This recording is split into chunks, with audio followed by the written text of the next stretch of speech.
Alright, what is up, guys? Today is July 11th, 2017, and today I have a new and pretty unique radio to show you. This is an E.F. Johnson model, let's see, 242-9890-402 two-way mobile radio. And I just got this thing in the mail yesterday. I believe this was my third trade with Tony Jericho. And he had told me about this a few weeks ago. We were chatting over email. We'd already done a couple trades, of course. And he's like, hey, man, I've also got this E.F. Johnson radio sitting around, and I like to either sell it or trade it. And at the time, I really didn't have anything to trade him. But I just went through the fire alarm collection, and I had some fire alarms I was going to get rid of. And I said, hey, do you want some speaker strobes? And he said, sure, we'll trade for the E.F. Johnson. So that's what we did. I just sent out his fire alarms yesterday, and he sent me this neat E.F. Johnson radio. Now, this is a very unique radio. I have done some research on this model, and I can find pretty much nothing about it online. There's no documentation. I can't even find pictures of it. So I believe it's a very rare model. I was just informed that E.F. Johnson was actually bought out by Kenwood. That's something I didn't know. So the company that makes my favorite radios here bought out E.F. Johnson. So the radio is rare by itself. The fact that I don't think these are incredibly common radios, E.F. Johnson radios. I don't think they're incredibly common, and the fact that they were bought out makes them even more special, kind of. This is only the remote control head. This radio has a remote head on it, which a lot of people, freak out about. Ooh, it's got a remote head, awesome. I'm not a huge fan of the remote head. I've always liked the head right on the radio where it should go, but it's very convenient for if you have like a car or something like that, and you want to put the guts of the radio, in the trunk or something like that, and then you can. If you have a long enough remote cable, you can just run the remote head up to the front of the vehicle, and you can just have the remote head up there without taking up all that space. So that is kind of unique, This is my first radio with the remote head, and it is pretty cool. Like I said, I'm not a huge fan of the remote heads. I kind of like to keep the head with the radio, but, that's just me. A lot of people go crazy about these remote heads. And, this thing came with the mounting hardware. It didn't come new in box. Tony said he got this at a swap meet somewhere. But it did come with the power cable, of course, the remote head, and remote head cable. And what's interesting about this power cable is that the positive is red, negative is blue, actually. You don't see that too often, But I think this thing has fuses on it, too. I didn't even see that. It looks like this power cable might have a couple fuses on it, which is kind of nice. But from what I was told, this thing was barely used. It still has the original programming on it. And like I said, I did some research. I can't find anything on this radio. No pictures, no documentation, nothing. So now what's interesting about this radio is when I first talked to Tony about it, I'm like, or actually I just asked him this yesterday after I got it. I'm like, hey, Tony, by the way, we never talked about this. What band is this thing? And he's like, I have no idea. And I'm like, okay. So I'm like, I suppose the only way to tell is to turn it on, plug the antenna in, and transmit, and put my scanner on close call, and then we'll see what frequencies it's transmitting on. So I figured it was going to be VHF or UHF, somewhere in the 100 or 400 megahertz range.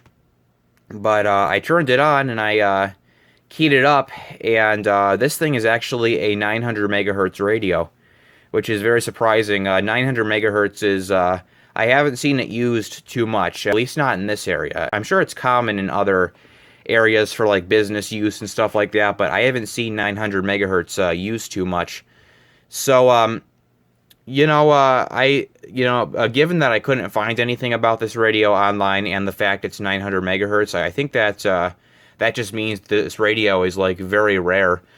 You know, the 900 megahertz models I know aren't quite as common as like the VHF or UHF, you know, models. So I'm just thinking this may be a very rare model that really, you know, they didn't sell too many of these. So anyway, enough talking. I'm gonna go and power this thing on.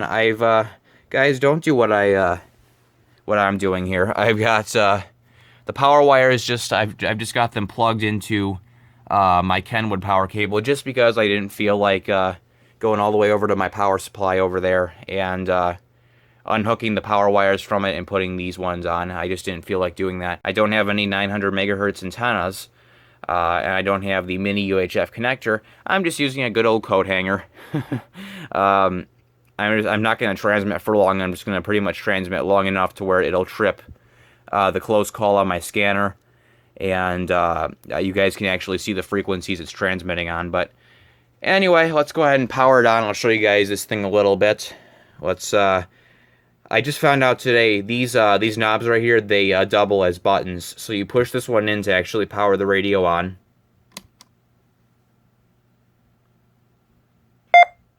There's that. So there's all the lights and everything, all the fanciness. You got your FCN, I'm guessing that stands for function. You got a scan. I'm guessing AD is scan and delete. Roam and telephone. I think both roam and telephone are functions that are associated with a trunking system, so I believe this is a trunking radio. This scrolls through your channels.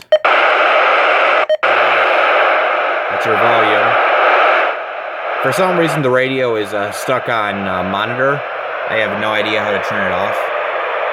I have the microphone in the clip, and I still don't know how to get the monitor to turn off, so but there's that.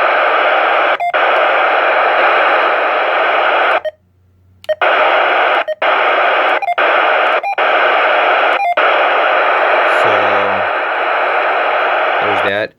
Channel 2 is the only one that I'm on that actually closes the squelch. It doesn't have the monitor. So you press this one in, that arrow changes. I have no idea what that is. Scan. Press that, the little scan icon comes up. I don't see that doing anything. Roam. Not conv. I'm not sure. Anyway, so I'm not really sure. I have no idea how this thing is programmed or anything like that, but I think one of these is a trunk. I think this one, channel 2 here, is our trunking channel. And then the rest of these are... Where's my channels? I'm not sure what I just did to this thing. There we go. So, anyway, what I'm going to do now is I'm going to go ahead and pick up the microphone. And, I got my scanner here on close call, so basically it'll pick up any signal that's close. I'm going to put it over here, and I'm just going to briefly transmit on this thing. I'm going to do the first channel. I believe channel 2 is the trunking channel. Trying to find a system controller, and it can't. Yeah, as you guys can see, when I key the mic, it flashes red. So I think that tone means it can't find the system controller. Yeah, out of range. So that's definitely a trunking channel right there. Let's go back to, this is definitely conventional, so let's go to this, and we're going to go ahead and key it up for a second.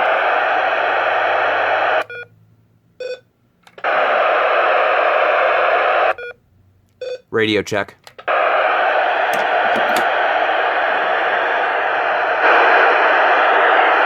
Let's see what channel that was. Here's my scanner. Let's go to replay. 897.0. Radio check. Sounds good, though. You know, let's turn that up a little bit and replay that.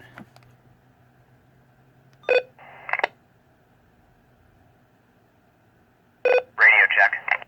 Okay. There's that. Let's go to the other conventional channels. ATS TA1. I'm guessing that's talk around.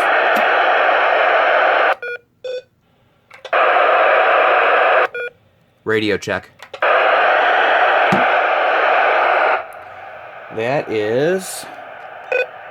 That's the first one. 940.9125. Radio check. Okay. Let's see what the third channel is.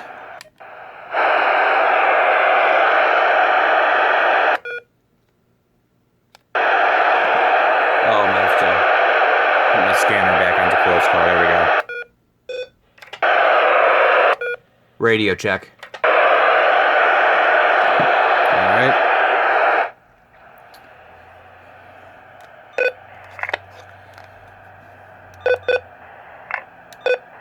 Here it is, 935.075.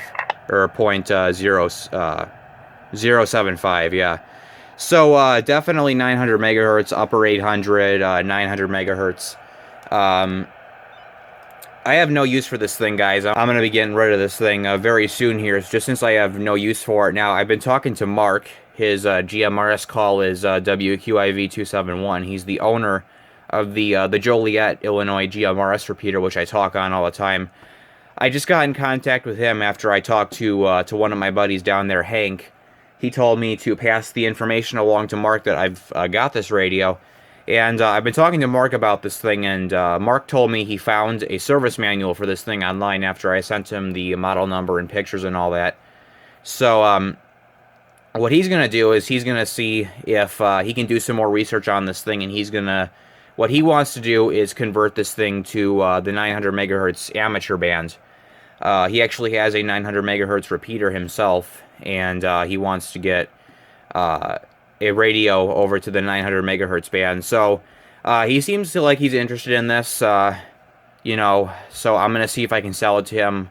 I have no idea how much this thing would go for, since I've never seen these things for sale before, but I'm going to give it to him cheap. I kind of just want to make some quick cash off of this, and if he can get some use out of it, that'd be great. But this thing's not staying as cool as it is. It's definitely a very unique radio. But I just really have no use for it right now, especially since I don't have the ham license and I don't feel like getting it converted over to the 900 megahertz ham band myself. So, but anyway, thank you guys for watching today. There was the EF Johnson 242 9890 402 radio. Thanks for watching, and that'll be it.